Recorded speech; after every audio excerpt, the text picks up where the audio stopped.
একটা হাদিসে আছে, যার চুল আছে সে যেন চুলের যত্ন নেয়। যার চুল আছে কি করে? সে যেন চুলের যত্ন নেয়। চুল চলে গেলে তো আর যত্ন নেওয়া যাবে?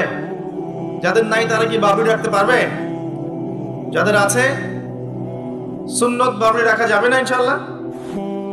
আচ্ছা, সবসময় এটা বাধ্যতামূলক নয় আপনার জন্য, কিন্তু যদি সুযোগ থাকে আপনি রাখতে পারেন।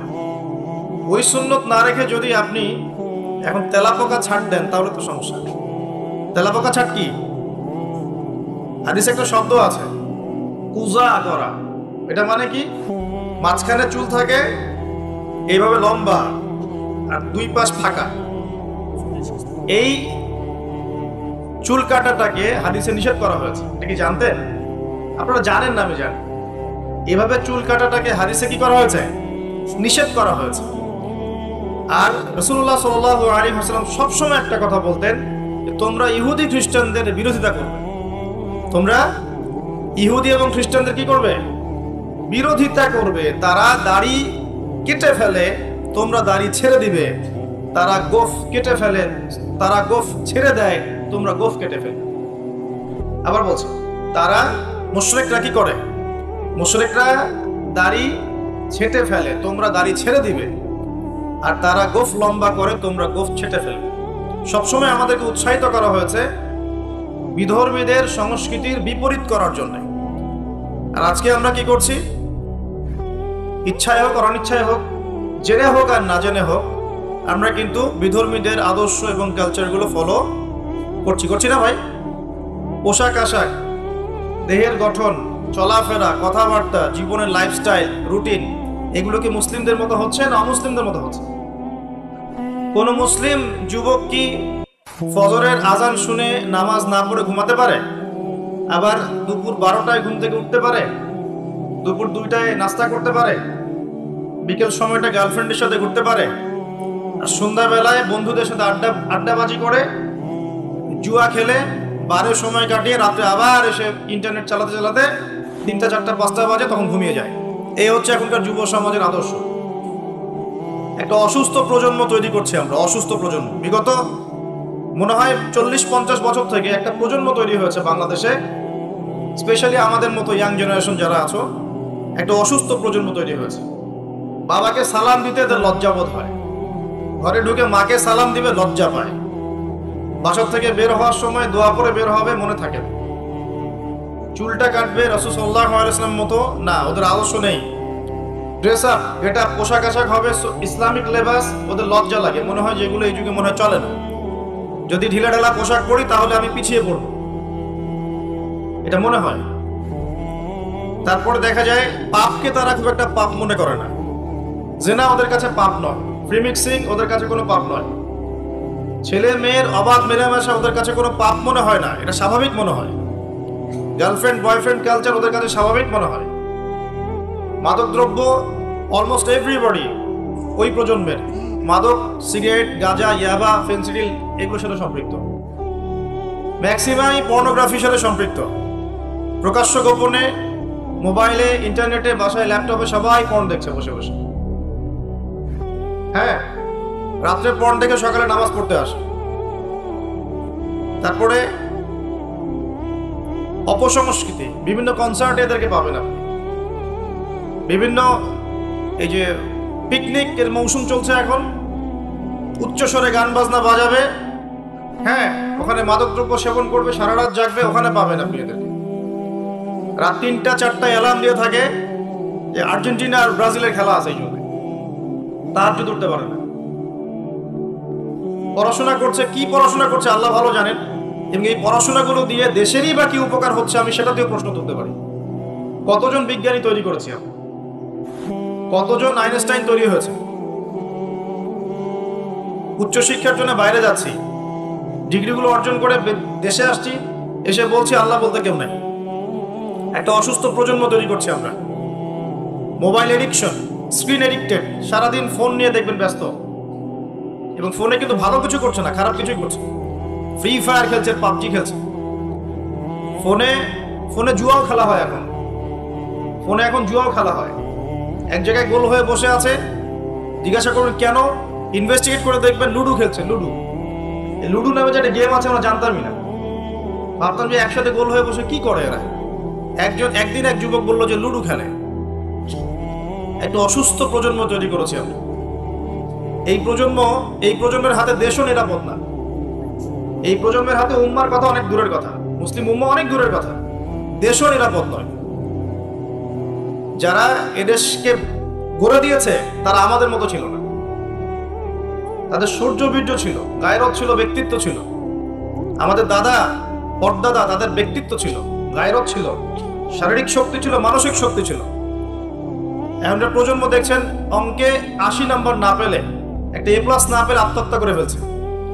ভাবখানে এমন জীবনটাই নষ্ট হয়ে গেল। একটা A+ পায় নাই, আত্মহত্যা করে ফেলছে। ওর দ্বারা আপনি উম্মার বিজয় কামনা করছেন। একটা অসুস্থ প্রজন্ম তৈরি করছে। খুব গড় করে খেয়াল করে দেখেন আপনার আমার সন্তানদের জন্য কোন পরিবেশ রেখে যাচ্ছে। সবখানে পর্নোগ্রাফি। আমাদের সবার ফোনগুলোকে যদি এখন সার্চ করা হয় দেখা যাবে অলমোস্ট এভরিবডি এটার সাথে সম্পৃক্ত আছে, ইচ্ছায় হোক অনিচ্ছায় হোক। মাদকদ্রব্যের সাথে অনেকেই সংশ্লিষ্ট এবং স্মোকিংটাকে ফ্যাশন মনে করি। স্মোকটা যে মাদক এটা বিশ্বাস করতে চাই না। খুব কম ইয়াং জেনারেশন পাওয়া যাবে যাদের অ্যাফেয়ার নাই, হারাম অ্যাফেয়ার, বয়ফ্রেন্ড গার্লফ্রেন্ড কালচার নাই, খুব কম পাওয়া যাবে। খুব কম ছেলে পেলে পাবেন আপনি যারা হারাম মিউজিক শোনে না। খুব কম ছেলে পেলে পাবেন যারা আপনাকে 10টা সূরা মুখস্থ বলতে পারবে। 10টা সূরা মাত্র, 10টা, চ্যালেঞ্জ করলাম, 10টা সূরা মুখস্থ বলতে পারবে না। খুব কম। আপনি খুব কম ইয়াং জেনারেশন পাবেন যারা 5 ওয়াক্ত নামাজ পড়ে মসজিদে এসে। ইয়াং জেনারেশনে খুব কম ছেলে পেলে পাবেন যারা বিশুদ্ধ করে কোরআন তেলাওয়াত করতে পারে। অনেক সময় দেখা যায় আফসোস, অনেকে শায়েখ টাইটেল দিয়ে বসে থাকে, কোরআন তেলাওয়াত করতে জানে না। বিশ্বাস করছেন না? আমার সামনে বসায়, ওলামায়ে কেরামদের সামনে বসায় দিয়ে বিশুদ্ধ করে কোরআন তেলাওয়াত করা শিখতে হবে তাকে আরো 1 বছর বক্তব্যে গিয়ে। তারপরে পড়তে হবে আরবি ব্যাকরণ, তারপর আরবি বালাগাত, উসুল, তারপর আকীদা, হাদিস, ইবারত, ফিকহ, উসুলে ফিকহ, উসুলে হাদিস। এই সাবজেক্টগুলো কভার করার পরে ইফতা দিতে হবে, ইফতা, তারপর হবে মুফতি। এত পড়াশোনার এখন প্রয়োজন হয় না, সবাই ইন্টারনেট ছায়। এখন বিশুদ্ধ করে কোরআন তেলাওয়াত করতে পারছে না, স্টেজে উঠে বলছে অমুক মুফতিকে ডাকো, তমুক মুফতিকে ডাকো, বাসে বসবো। এই ফিতনাগুলো বন্ধ করতে হবে। কনস্ট্রাকটিভ পড়াশোনা দরকার। আমাদের যুব সমাজের কতজন ছেলে পেলে বিশুদ্ধ করে কোরআন তেলাওয়াত করতে পারে এটা জরিপ করে দেখেন। যারা পারে তাদের পড়াগুলোকে ওস্তাদদের সামনে শোনান, দেখবেন কতগুলো ভুল বের করা যায়। শুধু কোরআন তেলাওয়াতের কথাই বললাম, আর সিলেবাস তো অনেক গভীর। আজকে থেকে 10 বছর আগে মনে করতাম অনেক জানি, এই 10 বছর পরে এসে দেখছি যে আসলে এমন এক সাগরে ডুব দিয়েছে আমি কিছুই জানি না। ইসলাম এত গভীর একটা সমুদ্র, ইসলামের জ্ঞান মনে হচ্ছে আমি 2% জ্ঞান অর্জন করতে পারিনি আজ পর্যন্ত। বিশ্বাস করেন, মন থেকে কথাটা বললাম। যত গভীরে যাবেন আপনি মনে হবে আপনি জাহেল। কি বলবো আপনাদেরকে, আমার তো বলার যোগ্যতাই নেই। আর এমনও ব্যক্তি দেখছি ওয়াজ মাহফিলের মঞ্চগুলোতে এসে কসম আল্লাহর বিশুদ্ধ করে কোরআনের একটা আয়াতও তেলাওয়াত করতে পারে না, শায়েখ লাকব দিয়ে বসে আছে, বাসের জন্য মানুষকে ডাকছে। কোথায় ধর্ম চলে গেছে বাংলাদেশে? আর সাধারণ মানুষ তো সব বোঝে না। ওলামায়ে কেরাম যারা আছেন তাদের কথা সবার কাছে পৌঁছাচ্ছে না। তো এই ইন্টারনেটটা সবসময় উপকার করে নাই, অনেক সময় অনেক ক্ষতিও করেছে। কিছু কিছু ভালো জিনিস পাচ্ছেন ইউটিউবে, ফেসবুকে, হয়তো এগুলো যথেষ্ট না, কিন্তু এর মধ্য দিয়ে আপনি অনেক খারাপ জিনিসও পেয়েছেন। এমন অনেক ফিতনা ছড়িয়ে গেছে যেগুলো আসলে শক্তভাবে প্রতিহত করা দরকার ছিল। কে করবে প্রতিহত? যাদের কাছে ক্ষমতা আছে তাদের উচিত এগুলো প্রতিহত করা। আল্লাহ তৌফিক দান করুন। দ্বীন ইসলাম হুমকির মুখে পড়ছে। একটা অসুস্থ প্রজন্ম তৈরি করে যাচ্ছি আমরা। আমাদের বাচ্চারা, এই যে মেয়ে বাচ্চাগুলো, সুবহানাল্লাহ, আমরা তো ঢাকার মানুষ, এখন পোশাক বলতে আর কোনো পোশাক নাই। মানে পোশাক মানে ছেলে যা পরে মেয়েও তাই করছে। যে কাপড়গুলো বাসায় পরে থাকে ছেলেরা, ছেলে মানুষরা যেই কাপড়গুলো বাসায় পরে থাকে সেই কাপড় পরে মেয়েরা বাইরে গিয়ে শপিং করছে। বাইরে গিয়ে, বিশ্বাস করছেন না কথা? যে কাপড়গুলো আমরা বাসায় পরি, জিন্স, এই যে ভিতরের স্যান্ডো গেঞ্জি পরি না, যে গেঞ্জিটা আমাদের গায়ের সাথে লেগে থাকে, কি বলেন, স্যান্ডেল গেঞ্জি বলেন না, হ্যাঁ এই টাইপের। আর এই শীতকালে আমরা যে একটা ইনার পরি নিচে, যেটা আমরা অনেক সময় খেলাধুলার ক্ষেত্রে ইউজ করে, ভিতরে পরে একটা ইনার বলে। তো এগুলো পরে বাইরে মেয়েরা চলছে, একটা ছেলে মানুষের তো লজ্জা লাগে এগুলো পরে করতে। আপনি কি আপনার খালি গা হয়ে বা স্যান্ডো গেঞ্জি পরে বাইরে পাবলিকলি আসতে লজ্জা বোধ করেন না একটু? আপনি অবশ্যই উপরে একটা শার্ট পরেন, অথবা একটা জ্যাকেট পরেন, বা একটা চাদর পরেন, বা একটা পাঞ্জাবি বা জুব্বা পরে আসেন, তাই না? ভিতরের কাপড় পরে মেয়েরা বাইরে ঘুরছে এখন। এখন এই পরিবেশে আপনার মেয়ে যখন যাবে, 5 বছর 10 বছর মনে করেন বাসায় ছিল, ভালো তরবিয়ত দিয়েছেন, এখন বাইরে তো যেতে হবে, স্কুলে যাবে বা মাদ্রাসায় যাবে। ও যখন এই পরিবেশটা দেখবে, ওর কাছে মনে হবে আমি দুঃস্বপ্ন দেখছি। এমনও পোশাক আছে যে পোশাকগুলো পরে ঘুরে বেড়ায় আমাদের বড় বড় শহরের মেয়েরাই, যে পোশাকগুলো পরার পরেও তাদের গায়ের ভিতরের কাঠামো দেখা যায়। এখন এই প্রশ্ন করার এই অহেতুক প্রশ্ন করার দরকার নাই যে আপনারাও কি তাহলে দেখেন নাকি, এই প্রশ্ন করার দরকার নেই, এটা বেয়াদবি প্রশ্ন। মূল কথা হচ্ছে ঘটনা সত্য কিনা, এটা হচ্ছে কথা। কারণ সবাই চোখ নিয়ে চলাফেরা করে, আর চোখ তো আর আকাশের দিকে উঠায় আপনি হাঁটতে পারবেন না, পারবেন? আর জমিনের দিকে তাকায় তো আপনি হাঁটতে পারবেন না, আপনাকে যেদিকে তাকাইতেই হবে, ডানে বামে যেদিকে তাকাবেন সেদিকে এগুলো দেখতে পারবেন। এরকম পরিবেশে আমাদের মেয়েরা বড় হচ্ছে। বিশ্বাস করেন ম্যাক্সিমাম মেয়ে কোরআন বিশুদ্ধ করে তেলাওয়াত করতে পারে না, 5 ওয়াক্ত নামাজ পড়তে জানে না, ওযুর ফরজ কি জানে না। এমনকি এমন কিছু প্রশ্ন আসে আমাদের কাছে অনলাইনে, যে ভাবি যে এত বেসিক প্রশ্ন মানুষ জানে না, এত বেসিক প্রশ্ন। মনে করেন প্রশ্ন করছে যে নামাজে সুবহান রাব্বিয়াল আ'লা এটা বাদ দিয়ে অন্য কোনো তাসবিহ পড়লে হবে কিনা।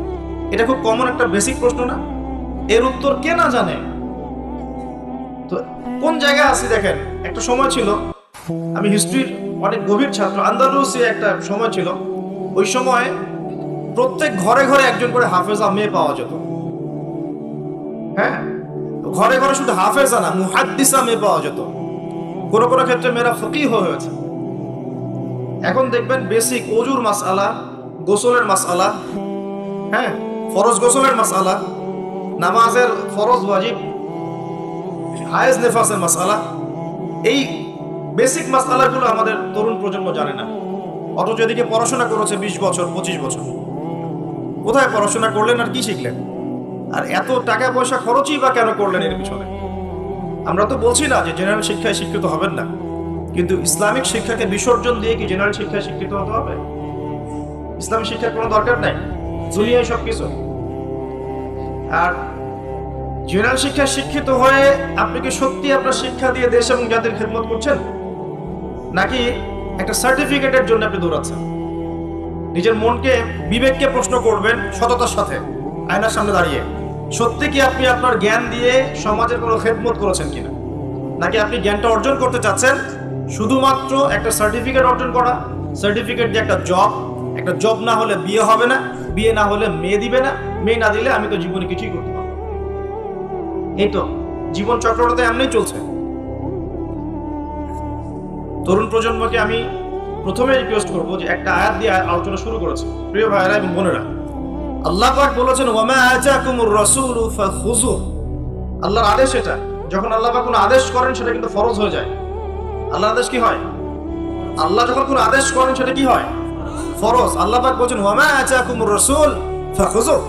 রাসূলুল্লাহ সাল্লাল্লাহু আলাইহি ওয়াসাল্লাম যা তোমাদেরকে দিয়েছেন, যে সুন্নাহগুলো দিয়েছেন সেগুলো গ্রহণ করো। ওয়ামা নাহাকুম আনহু ফান্তাহু। রাসূল যা থেকে নিষেধ করেছেন দূরে থাকো। দুটো জিনিস পাচ্ছেন, যা দিয়েছেন নিতে হবে, যা নিষেধ করেছেন ছাড়তে হবে। শুধু যা দিয়েছেন নিব, যা নিষেধ করেছেন ছাড়বো না, এটাও কিন্তু হলো না। যা দিয়েছেন নিতে হবে, যা ছাড়তে বলেছেন কি করতে হবে? ছাড়তে হবে। আপনাকে দাড়ি ছাড়তে বলেছেন, ছেড়ে দেন। গোফ কেটে ফেলতে বলেছেন, কেটে ফেলেন।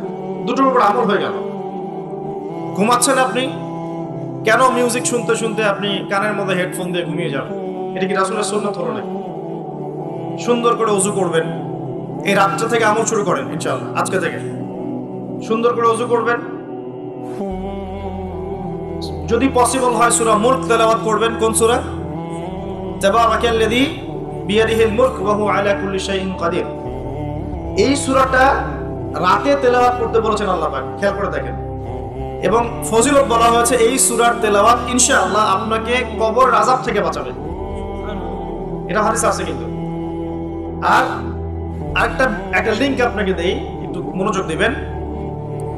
লিংকটা হচ্ছে আল্লাহ পাক কোরআনের আয়াতগুলোকে তুলনা করেছেন আকাশের তারার সাথে। কিসের সাথে? আকাশের তারার সাথে। আকাশের তারা কি করে?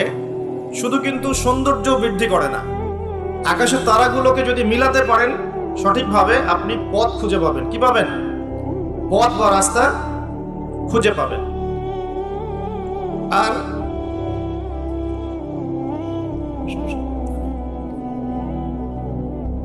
যদি আপনি কোরআনের আয়াতগুলোকে মিলাতে পারেন, আকাশের তারা মিলালে যেমন পথ খুঁজে পাবেন, ঠিক একইভাবে কোরআনের আয়াতগুলোকে যদি মিলাতে পারেন তাহলে আপনি হেদায়েত খুঁজে পাবেন ইনশাআল্লাহ। তাহলে এখানে একটা মিল আছে না? এখন সূরা মুলক আল্লাহ রাতে তেলাওয়াত করতে বলছেন, আর রাতের বেলায় আপনি আকাশের তারা খুঁজে পাবেন। মিল পাচ্ছেন? আরো একটা মিল বলে দিই। সূরা মুলকের মধ্যে আল্লাহ পাক বলেছেন আকাশের তারা দেখতে। কি বলেছেন? আকাশের তারা তাকাতে বলেছেন। আকাশের দিকে তাকাও, আল্লাহর নিদর্শনগুলোর দিকে তাকাও, আসমানের তারাগুলোর দিকে তাকাও। দেখো এই সৃষ্টির মধ্যে তুমি কোনো রকম খুঁত খুঁজে পাও কিনা, কোনো ত্রুটি খুঁজে পাও কিনা। পাওয়া যাবে? তোমার দৃষ্টি বারবার ব্যর্থ হয়ে ফিরে আসবে, কিন্তু কোনো ত্রুটি তুমি খুঁজে পাবে না। দেখেন আল্লাহ পাক বলছেন কোরআনের আয়াতগুলো পথ দেখাবে, ঠিক যেমন আসমানের তারাগুলো পথ দেখায়। আবার আল্লাহ পাক রাতের বেলায় সূরা মুলক তেলাওয়াত করতে বলছেন, যেই সূরার মধ্যে তারা দেখার কথা আছে। মিল পাচ্ছেন? রাতের বেলা সূরা মুলক তেলাওয়াত করতে শেখেন, অথবা মুখস্থ করে ফেলেন। মুখস্থ করতে পারবেন না ইনশাআল্লাহ? কয়টা আয়াত এখানে? কয়টা আয়াত বলেন তো? কয়টা? আস্তাগফিরুল্লাহ। কয়টা আয়াত? 30টা। কয়টা আয়াত? নবীজি বলেছেন কোরআনে একটা সূরা আছে 30 আয়াতের। কত আয়াতের? 30 আয়াতের। এই 30 আয়াতের সূরা তার পাঠকের পক্ষে ঝগড়া করবে, আল্লাহ পাকের সাথে কথোপকথন করবে, বলবে যে আল্লাহ আমার পাঠকারীকে তুমি মাফ করে দাও, জোর দিবে। মানে এটা আল্লাহ পাকের ইচ্ছাতেই হবে, এবং আল্লাহ পাক তার কথা শুনবেন এবং তাকে মাফ করে দেবেন ইনশাআল্লাহ। তো এই সূরাটা মুখস্থ করা যাবে না ইনশাআল্লাহ? এই সূরার শেষে আরেকটা কথা আছে। পুরো সূরা বললে পুরো সূরা, এই সূরা দিয়েই লেকচার শেষ হয়ে যাবে। এটা আরেকদিন বলবো ইনশাআল্লাহ। শেষের একটা কথা বলে দেই। এই সূরার শেষের দিকে একটা কথা আছে, কুল আরাআইতুম ইন আসবাহা মাউকুম গাওরান ফামা ইয়াতিকুম বিমাইন মাঈন। আল্লাহ পাক বলছেন তোমরা কি কখনো ভেবে দেখেছো যে যদি আল্লাহ পাক এই ভূগর্ভস্থ পানিটাকে নিচে নামিয়ে দেন, ভূগর্ভস্থ পানির স্তরটাকে নিচে নামিয়ে দেন, কোন সত্তা কি আছে যে তোমাকে সেই পানি এনে দিবে? আছে? এই আয়াত থেকে আমাদের একটা শিক্ষা আছে, একটু বলি শোনেন। শিক্ষাটা হচ্ছে আমরা এখন অপচয়ে খুব পটু, আমরা খুব অপচয় করি জিনিসপত্র। আমরা গ্যাস অপচয় করি, রাষ্ট্রের সম্পদ অপচয় করি, রাষ্ট্রের রাস্তাঘাট নিজের বাপ দাদার সম্পত্তি মনে করে নষ্ট করে ফেলি। সম্পত্তি কিন্তু আমার না, এটা রাষ্ট্রের, জনগণের। আপনি রাষ্ট্রের সম্পত্তি নষ্ট করতে পারেন না, আপনাকে কিন্তু জবাব দিতে হবে। এই যে রাস্তায় যাচ্ছেন, মনে করেন টোল দিতে হবে, বাইকটা টান দিয়ে টোল না দিয়ে চলে গেলেন, এই যে একটা চুরির অপরাধ হলো, প্রতারণা হলো আপনার, এটা হক ছিল রাষ্ট্রের, নষ্ট হয়ে গেল। এভাবেই রাষ্ট্রের সম্পদগুলো নষ্ট হচ্ছে, অনেকেই করছে। এটা করা যাবে না। এই যে পানি অপচয় করছি আমরা, গ্যাস অপচয় করছি, কোনো কোনো ক্ষেত্রে আমরা আমাদের হায়াতও অপচয় করছি না? হায়াত অপচয় করছি না? সময় হায়াত অপচয় করছি, আমাদের যৌবন অপচয় করছি। অপচয়ের পটু একটা জাতিতে পরিণত হয়েছি আমরা। আল্লাহ মাফ করুক আমাদের। আল্লাহ পাক দেখেন, আল্লাহ পাক বলছেন পানির স্তর কিন্তু নিচে নেমে যেতে পারে। যদি নিচে নেমে যায়, আল্লাহ ছাড়া কে আছে পানি নিয়ে আসবে তোমাদের জন্য? এই পানি অপচয় করতে করতে করতে করতে এখন পানির স্তর নিচে নেমে গেছে অলরেডি। ঢাকা সহ বাংলাদেশের, ঢাকা স্পেশালি, এর পানির যে লেয়ার এটা নিচে নেমে যাচ্ছে দিন দিন। খবর আছে আপনার? সারাদিন, একদিন 24 ঘন্টায় পুরো ঢাকা শহরের প্রত্যেকটা বাথরুমে যত গ্যালন গ্যালন পানি অপচয় হয়, এগুলোকে সংরক্ষণ করা গেলে বাংলাদেশের পানির অপচয়, পানির কোনো সংকটই থাকতো না। এখন মনে হচ্ছে পানি তো অনেক, সমস্যা নাই, পানি চলে যেতে কয়দিন সময় লাগবে? নদীগুলো শুকিয়ে যাচ্ছে না? আগের মতো পানি আছে নদীতে? নদীগুলো শুকাচ্ছে না? অপচয় এমন একটা কাজ, যখন একটা জাতি অপচয় করে তখন তাদের উপর থেকে বরকতটা উঠে যায়। কি উঠে যায়? বরকত। আমরা অপচয়টা বন্ধ করে দিই, আল্লাহ পাক তৌফিক দান করুন। আমাদের অপচয়টা দেখাচ্ছি, একটু দেখেন। আমরা মাশাআল্লাহ মসজিদে যাই, গিয়ে মাশাআল্লাহ আমরা ট্যাপটা ছাড়ি, আর যার ইমানের জোর যত বেশি তার ট্যাপের স্পিডও মাশাআল্লাহ তত বেশি। ঠিক আছে, পানি পড়তে থাকে দেদারসে। এক বালতি পানি দিয়ে আমরা ওযু করি, এক বালতি পানি দিয়ে আমরা একজন ওযু করি। খেয়াল করে দেখেন, এখন যদি মসজিদে নামাজ পড়তে আসে 500 জন মুসল্লি, 500 বালতি পানি খরচ করে ফেলেছে। ওমর রাদিয়াল্লাহু আনহুর যুগ হলে এই মুসল্লিরা মাইর খেত। ওমর রাদিয়াল্লাহু আনহুর যুগটা থাকলে এখন এই মুসল্লিদেরকে পিটানো হতো। ওখানে প্রশাসন থাকতো কতটুকু পানি খরচ করতে দেখার জন্য। এটা কি অপচয় মনে হচ্ছে না আপনার কাছে? এক বালতি পানি দিয়ে রাসূল সাল্লাল্লাহু আলাইহি ওয়াসাল্লাম এক বালতিরও কম পানিতে গোসল করতেন। সহিহ বুখারী পড়ে দেখেন, নবী সাল্লাল্লাহু আলাইহি ওয়াসাল্লাম এক বালতিরও কম পানি দিয়ে গোসল করতেন। আর আমরা ওযুই করি এক বালতি পানি লাগে, আধা বালতি পানি লাগে। আর এই শহরগুলোতে যে শাওয়ার ছেড়ে দিলাম, ব্যাস পড়ছে পানি 1 লিটার, 10 লিটার, 15 লিটার, 20 লিটার গোসল করতেছে।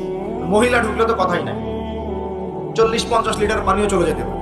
এই যে পানির অপচয়, এটা লেকচারে বলবো ভাবছিলাম, সুযোগ পাচ্ছিলাম না, আজকে মনে পড়েছে বলে দিলাম। পানির অপচয় করেন না। আল্লাহ পাক কিন্তু পানির নিয়ামত নিয়ে নিতে পারেন, পানির স্তর নিচে নেমে যেতে পারে, কিন্তু আল্লাহ পাক আমাদেরকে বোঝার তৌফিক দান করুন। শুধু পানি না, কোনো সম্পত্তিরই অপচয় করবেন না, ব্যক্তিগতও না, রাষ্ট্রেরও না। সম্পত্তি সঞ্চয় করার চেষ্টা করেন ইনশাআল্লাহ, তাহলে সামনের যে দিনগুলো আসবে কঠিন, ওই সময় ইনশাআল্লাহ লাভ হবে আমাদের। কঠিন দিন যে সামনে আসছে, এটা কি বিশ্বাস করেন না? বিশ্বাস করার দরকার নাই, যখন আসবে তখন বুঝেন। এখন শোনেন, যুবক ভাইদেরকে বলছিলাম এবং যুবতীদেরকেও বলছি, স্পেশালি ইয়াং জেনারেশনে বেশি, তার তোমাদেরকে বলছি, আল্লাহ পাকের এখানে দুইটা কথা আছে। একটা কথা, রাসূলের আদেশ যা যা আছে মানতে হবে, নিষেধ যা যা করেছেন বর্জন করতে হবে। স্টার্ট করেন ঘুম থেকে। ঘুমানোর সময় আপনি সূরা মুলক পড়েন। সূরা মুলক তেলাওয়াত করতে হলে কোরআন তেলাওয়াত করার আগে শিখতে হবে, তাই তো? সবাই জানি তো ইনশাআল্লাহ? কোরআন তেলাওয়াত করা জানি? কনফিডেন্স নাই? কোরআন তেলাওয়াত করা জানেন না? আল্লাহ সবাইকে তৌফিক দেখ। আজকের মাহফিল সার্থক হবে যদি একটা ওয়াদা করে বাসায় যান, এই ওয়াদাটা পূরণ করতে পারেন। আজকের এই মাহফিল সফল করবেন। আগামী মার্চ মাসের মনে হয় 20 থেকে 25 তারিখের দিক থেকে সম্ভবত রমজান শুরু হবে।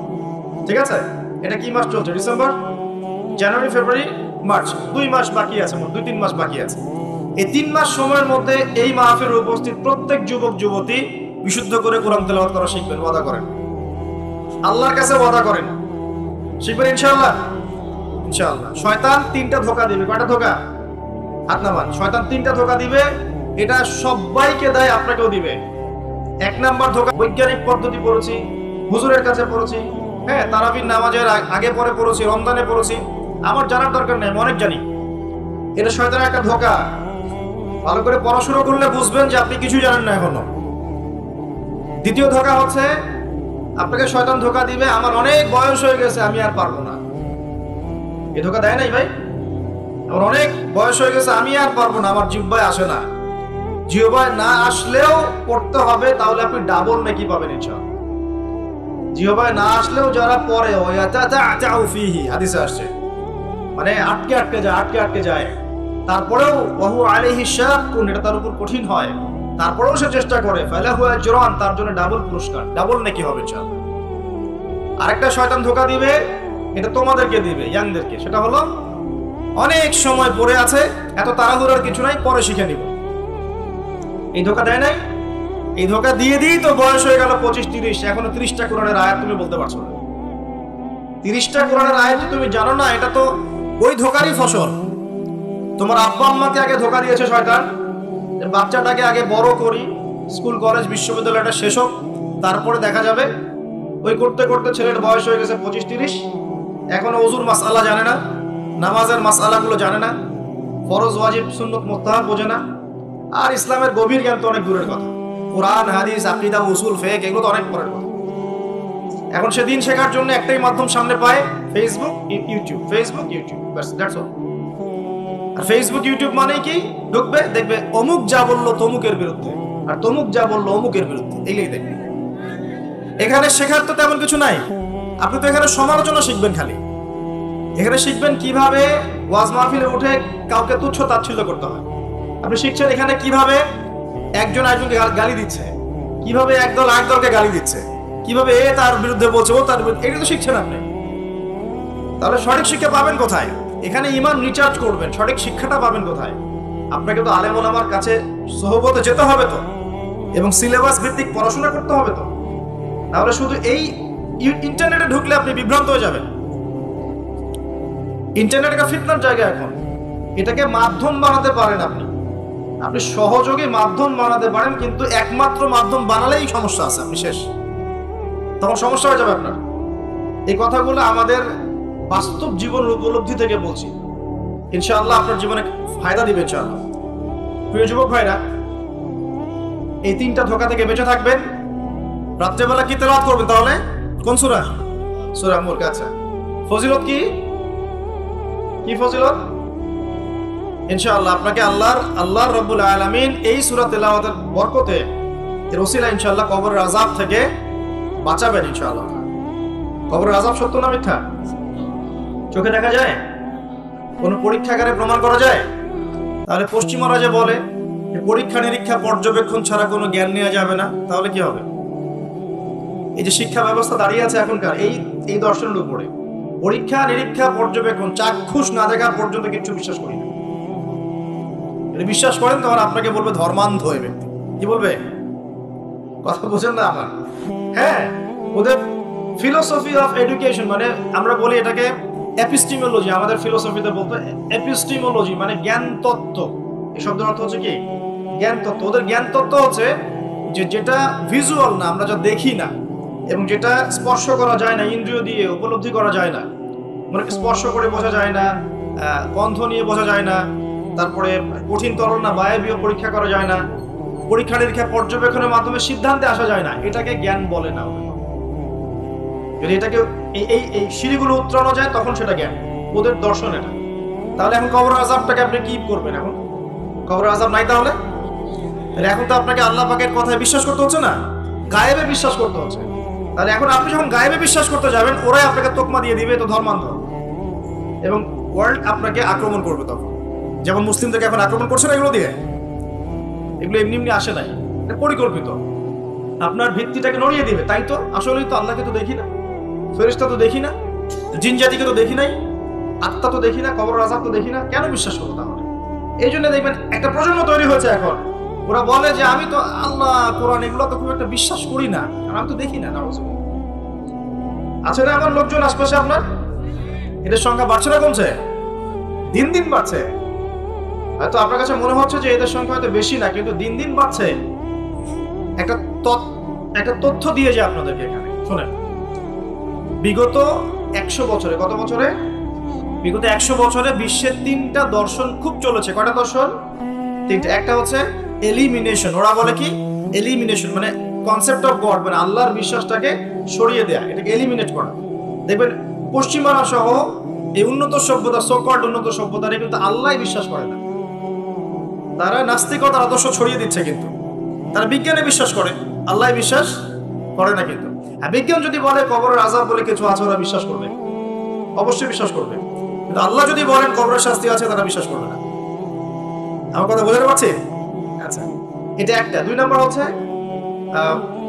ম্যাটেরিয়ালিজম, মানে বস্তুবাদিতা, মানে মানুষকে দুনিয়া খাও দাও ফুর্তি করো, ব্যাংক ব্যালেন্স, টাকা পয়সা, জমি জমা, স্ট্যাটাস, এইটুকুর মধ্যে সীমাবদ্ধ করেছে। চিন্তাগুলোকে এর মধ্যে সীমাবদ্ধ করেছে। পরকালের জীবন, ওইখানে জবাবদিহিতা, আল্লাহর সামনে দাঁড়ানো, এগুলো বাতিল, এগুলো পড়ে। মানুষকে দুনিয়ার দিকে ফোকাস করেছে। দেখেন না এখন ফ্লাইওভারে দাঁড়াবেন, দেখবেন মানুষ ছুটছে, সারাদিন ছুটছে। কিসের পিছনে? পরকাল, দুনিয়ার পিছনে। অল্প কিছু মানুষ আছে যারা একটু ধর্মান্ধ টাইপের নাকি, তারা ছোটে ধর্মের দিকে। আরেকটা আছে 3 নাম্বার, এটা হলো চ্যালেঞ্জ এগেইনস্ট রিলিজন, মানে ধর্মের বিরুদ্ধে চ্যালেঞ্জ উত্থাপন করা। যে ধর্মের এটা কেন, ধর্মের ওইটা কেন, হ্যাঁ মুসলিমদের মধ্যে পর্দা কেন, চুরি করলে চোরের হাত কেন কাটতে হবে, বড় একটা বিষয়। তারপরে ইসলামে বহু বিবাহ কেন, ঠিক আছে, তারপরে বিয়ের এক্সাক্ট কোনো বয়স নাই কেন, মানে এই যে কনসেপ্ট থ্রো করছে না এগুলো চ্যালেঞ্জ, রিলিজিয়নকে চ্যালেঞ্জ করা, এই দর্শনটা ছড়িয়ে দেওয়া হয়েছে বিগত 100 বছরে। এই তথ্যটা আপনাকে জানিয়ে দিলাম, ইনশাআল্লাহ আপনাদের স্টাডির ক্ষেত্রে কাজে দিবে। প্রিয় ভাইরা, পরিবেশটা নষ্ট করবেন না, যাদের কোনো হাজত আছে পিছন দিক দিয়ে চলে যান। আজকে রাত্রে ঘুমানো থেকে শুরু করে দেন রাসূলুল্লাহ সাল্লাল্লাহু আলাইহি ওয়াসাল্লামের সুন্নাহর উপর আমল করা। পারা যাবে না ইনশাআল্লাহ? প্রথমে সূরা মুলক, তারপরে আপনি পড়বেন সূরা ফালাক, নাস, ইখলাস, তিনবার, মোট 9 বার, এবং প্রত্যেক 3 বার শেষ হলে আপনি দুহাতকে একত্রিত করে ফু দিয়ে নিজের মাথা থেকে নিয়ে যতদূর পর্যন্ত পারেন মাসাহ করবেন। ইনশাআল্লাহ রাত্রেবেলা আপনাকে কোনো দৃশ্য অদৃশ্যের প্রতি স্পর্শ করবে না ইনশাআল্লাহ। ঘুমের মধ্যে অনেক সমস্যা হয় না অনেকের, ওই যে বলে বোবা ধরে, দুঃস্বপ্ন দেখেন, হ্যাঁ ভয় পান, আছে না এগুলো সমস্যা? এই সব সমস্যার সমাধান কি মেডিকেল সায়েন্স করতে পারে? যাবেন একটা অ্যান্টি ডিপ্রেশন ওষুধ দিয়ে দিবে, অথবা একটা ঘুমের ওষুধ দিয়ে দিবে, ঘুমান। কিন্তু সব সমস্যার সমাধান কে করতে পারে? আল্লাহ পাক পারেন ইনশাআল্লাহ। এগুলো নিঃসন্দেহে কোনো না কোনো ভিত্তি এবং পিছনের একটা ব্যাখ্যা আছে, যেটা হয়তো আমাদের নাও জানা থাকতে পারে, হতে পারে না? সব জ্ঞান কি আমাদের আছে? সব জ্ঞান যে আমাদের নাই, একটা এক্সাম্পল দেয়, জাস্ট একটা এক্সাম্পল দেয়। আমাদের শরীরে কি আত্মা আছে? আছে না নাই? আত্মাকে কি কেউ দেখেছে কিনা? এটাকে কেউ টাচ করেছে কিনা? তা আত্মা কঠিন, তরল না বায়বীয় কোনো জ্ঞান কারো আছে কিনা? এখন একজন মানুষ মৃত, একজন মানুষ জীবিত, উভয়ের মাঝখানে পার্থক্যটাই তো হচ্ছে আত্মা। একজন মানুষ মৃত, তার মধ্যে আত্মাটা নাই, আর যে মানুষটা জীবিত তার মধ্যে কি আছে? রূহ বা আত্মা আছে। আল্লাহ পাক এই সম্পর্কে কি বলছেন? আল্লাহ বলছেন সূরা বনী ইসরাঈলে, ইয়াসআলুনাকা আনির রূহ, হে নবী তারা তোমাকে রূহ বা আত্মা সম্পর্কে জিজ্ঞেস করে। কুলির রূহু মিন আমরি রাব্বি, তুমি বলে দাও হে নবী, রূহ হচ্ছে তোমার রবের একটা আদেশ মাত্র। কি একটা আদেশ? আদেশে এসেছে, আদেশে চলে যাবে, কোনো কারণ লাগে নাকি? আমরা কারণ ব্যাখ্যা করতে চাই, এটাকে বলে কার্যকারণ তত্ত্ব। প্রত্যেকটা কাজের পিছনে একটা কারণ ব্যাখ্যা করি, হ্যাঁ এটা কেন হলো এই কারণে, এটা কেন হলো এই কারণে, এটাকে বলে কার্যকারণ তত্ত্ব। আল্লাহ পাকের হুকুমে মানুষ যে মারা যাচ্ছে, এর পিছনে কোনো কারণ লাগে না? এই যে একটা মানুষ হাঁটছে ডেড, আর আমরা বলে দিলাম হৃদযন্ত্রের ক্রিয়া বন্ধ হয়ে মারা গেছে, এই তো এই কথা তো। ক্রিয়াটা বন্ধ হলো কিভাবে? ভালোই তো ছিল, হঠাৎ করে কি হলো? কার হুকুমে হলো? এটা কোনো হুকুম তো নাই। এই কনসেপ্টটাই তো বিশ্বাস করছে না। রূহ বলে কিছু একটা আছে না? এই রূহের কি ব্যাখ্যা আমি করতে পারবো? এই জ্ঞান কি আমার আছে? আল্লাহ বলেন ওয়া মা উতিতু মিনাল ইলমি ইল্লা কলিলা, এই বিষয়ে তোমাদেরকে খুবই কম জ্ঞান দেওয়া হয়েছে, জ্ঞানই দেওয়া হয়নি। জ্ঞান কে দেয়? নাকি সব জ্ঞান আমরা অ্যাচিভ করি? জ্ঞানতাত্ত্বিক দর্শন শোনেন, কিছু মানুষ বলেছে সুদীর্ঘকাল ধরে মানুষ বুদ্ধি থেকে জ্ঞান পায়। কি থেকে পায়? বুদ্ধি থেকে।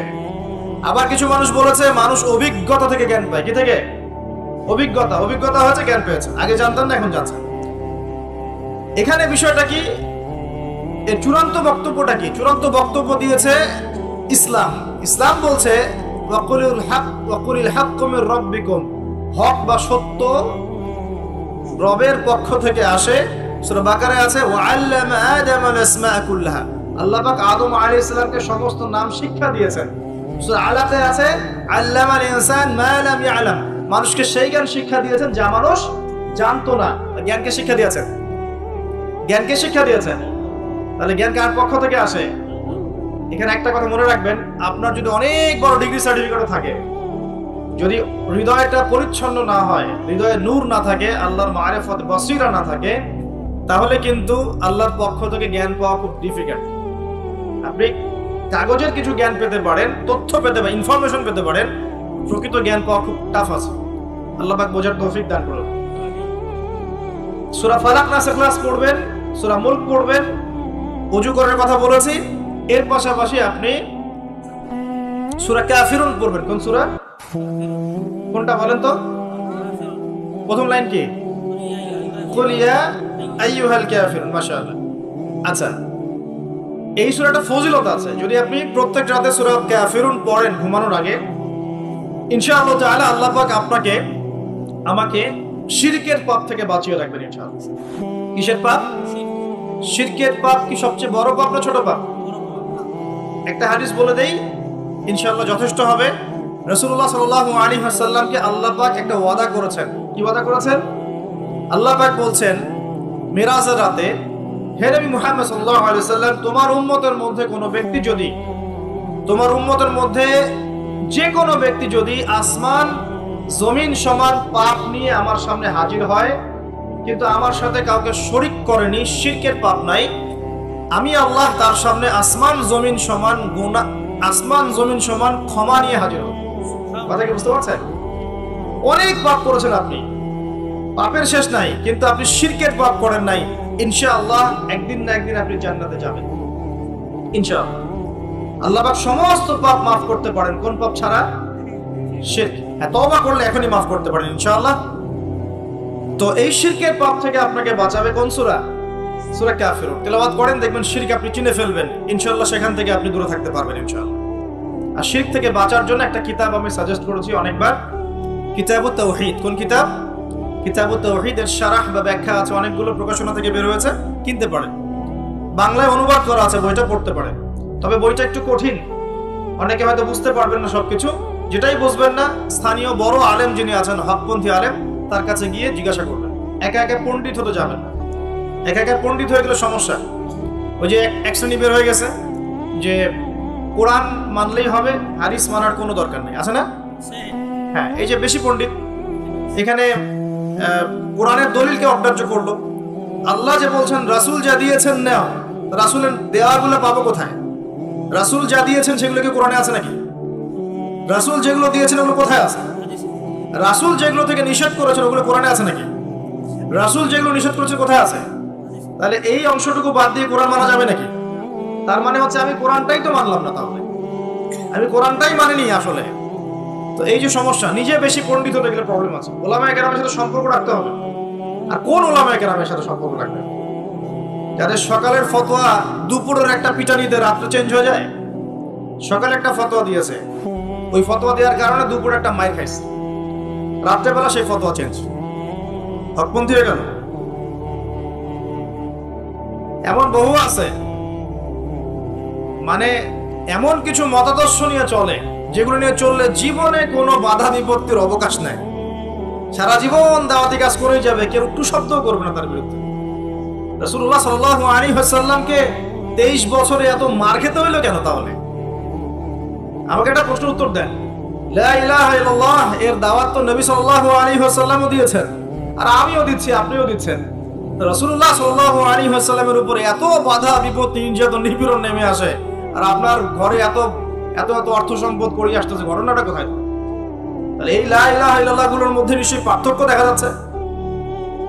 কথা মানে বোঝেন না? যেই লা ইলাহা ইল্লাল্লাহ এর দাওয়াত দেওয়ার জন্য নবী সাল্লাল্লাহু আলাইহি ওয়াসাল্লামকে গালি খেতে হয়েছে 15টা। কয়টা বলেন? 15টা গালি খেতে হয়েছে। আর রাহিবুল মাকতুম বই পড়ে দেখেন, যেই লা ইলাহা ইল্লাল্লাহ এর দাওয়াত দেওয়ার কারণে রাসূলকে 16 বার হত্যা করার চেষ্টা করা হয়েছে। কতবার? পড়েন সিরাতের বই, পাবেন। মক্কা বিজয়ের সময় তাওয়াফ করার সময়ও তাকে হত্যার চেষ্টা করা হয়েছে। যেই লা ইলাহা ইল্লাল্লাহ দাওয়াত দেওয়ার জন্য নবী সাল্লাল্লাহু আলাইহি ওয়াসাল্লামের ঘাড়ে উটের নাড়ি ভুঁড়ি চাপিয়ে দেওয়া হয়েছে, দেশান্তরিত করা হয়েছে, তায়েফের মানুষ ইটপাটকেল নিক্ষেপ করেছে, রক্ত ঝরেছে। সেই একই লা ইলাহা ইল্লাল্লাহ এর দাওয়াত দেওয়ার পরে আমার ঘরে বিলিয়ন বিলিয়ন ডলার আসতেছে। সমস্যা কোথায়? তাহলে সমস্যা কোন জায়গায়? নিঃসন্দেহে উভয় লা ইলাহা ইল্লাল্লাহ এর মধ্যে পার্থক্য আছে। হ্যাঁ, আমি এমন লা ইলাহা ইল্লাল্লাহ দাওয়াত দিচ্ছি যে দাওয়াত দিলে কোনো সমস্যা নাই, আমি সব তরকারিতেই চলবো, পার পেয়ে যাবো ইনশাআল্লাহ। আর যদি হকপন্থী লা ইলাহা ইল্লাল্লাহ দাওয়াত দিতে যান তাহলে সমস্যা আছে। আল্লাহ রাব্বুল আলামিন আমাদেরকে সৎ কাজের আদেশের সাথে সাথে অসৎ কাজে নিষেধ করার তৌফিক দান করুন। বিশ্বাস করেন, নবী সাল্লাল্লাহু আলাইহি ওয়াসাল্লাম যদি সারা জীবন বলতেন সুবহানাল্লাহ পড়লে এত নেকি হয়, আলহামদুলিল্লাহ পড়লে এত নেকি হয়, আল্লাহু আকবার পড়লে এত নেকি হয়, কোনো সমস্যা হওয়ার কথা ছিল না।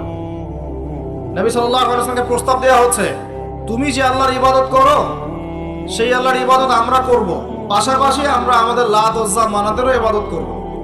হবে কি? নবী সাল্লাল্লাহু আলাইহি ওয়াসাল্লাম বলছেন জি না, হবে না। কুলু লা ইলাহা ইল্লাল্লাহ তুফলিহুন, লা ইলাহা ইল্লাল্লাহ বলে সমস্ত বাতিল ইলাহকে অ্যাভয়েড করতে হবে, এলিমিনেট করতে হবে, তারপর হবে মুসলিম।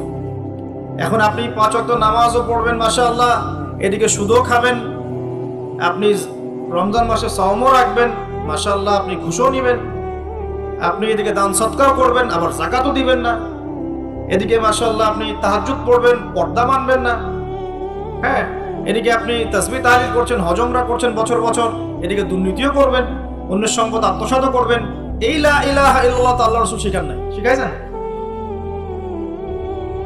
উদখুলু ফিস সিলমি কাফা মানে কি? তোমরা পরিপূর্ণরূপে ইসলামে কি করো? প্রবেশ করো। এখন ইসলামে পরিপূর্ণ প্রবেশ মানে কি? নামাজও করবেন, সুদও খাবেন, আর এদিকে রোজাও রাখবেন, ঘুষও খাবেন, এদিকে হজ উমরা করবেন, বোনের সম্পত্তি মেরে খাবেন। এগুলো কি লা ইলাহা ইল্লাল্লাহ শিক্ষা? মনে রাখবেন, লা ইলাহা ইল্লাল্লাহ এর হকপন্থী ওলামায়ে কেরাম যারা, সোহবতে গিয়ে পড়ে দিন শিখবেন ইনশাআল্লাহ। পারবেন না?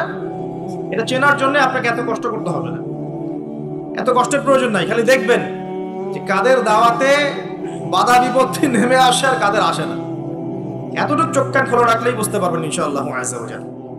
এই জন্য একজন মজলুম বলেছিলেন যে তাকে মৃত্যুর সময় বলা হচ্ছে কালিমা পড়েন। কি পড়েন? কালিমা পড়েন। সে বলছে যে আমাকে কোন কালিমা পড়তে বলছে? যে কালিমা তোমরা পড়ছো সেই কালিমা পড়ার পর তোমাদের রুটি রুজির ব্যবস্থা হচ্ছে, আর আমি যে কালিমাটা পড়েছি এই কালিমার জন্য তুমি এসেছো আমার গলায় আজকে ফাঁসির কাষ্ট চলো। এই হচ্ছে অবস্থা। প্রিয় ভাইরা, দুনিয়ার জীবনটা চূড়ান্ত নয়, এখানে সফল হতে হলে একটা আয়াতেই যথেষ্ট আপনার জন্য। আজকে রাসূল যা দিয়েছেন নিয়ে নেন, যা দেন নাই ছেড়ে দেন, যা নিষেধ করেছেন ছেড়ে দেন, ব্যাস, আর কিছু করতে হবে। ঘুমানো থেকে শুরু করেছে আপনার জন্য, আমি একটু গুছিয়ে দিব আপনাকে সারাদিন, তারপর শেষ করে দিব।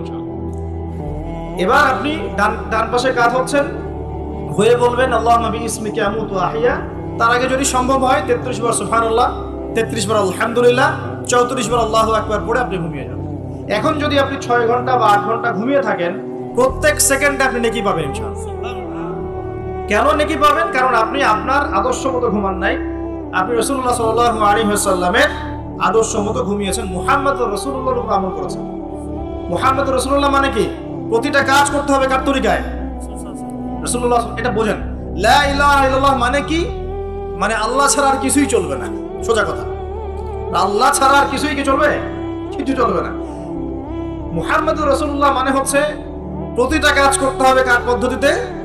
মুহাম্মদ সাল্লাল্লাহু আলাইহি ওয়াসাল্লামের তরিকা। বাস, এই এতটুকু যথেষ্ট। এই কালিমা নিয়ে মৃত্যুবরণ করলে পরে ইনশাআল্লাহ একদিন না একদিন আপনি জান্নাতে যাবেন ইনশাআল্লাহ। যদিও আপনি চুরি করেন, যদি আপনার জিনা করেন, যদি আপনি মদ খান, ইনশাআল্লাহ আল্লাহ চাইলে সেই গুনাহ মাফ করে দিবেন ইনশাআল্লাহ। এখন প্রিয় ভাইরা, ঘুম থেকে উঠলেন, এখানে দুটো কথা বলে দেই। এখন আমরা যে সময়টাতে আছি এটা শীতকাল না? এই সময়টা কি শীতকাল না? আমি দেখছি আমি ছাড়া আপনারা সবাই শীতের কাপড় পরেছেন বাসায়। খুব ঠান্ডা। যুব সমাজের এত ঠান্ডা লাগে কেন? এই বয়সে এত ঠান্ডা লাগে কেন? এখন তো রক্ত গরম থাকার কথা নাকি?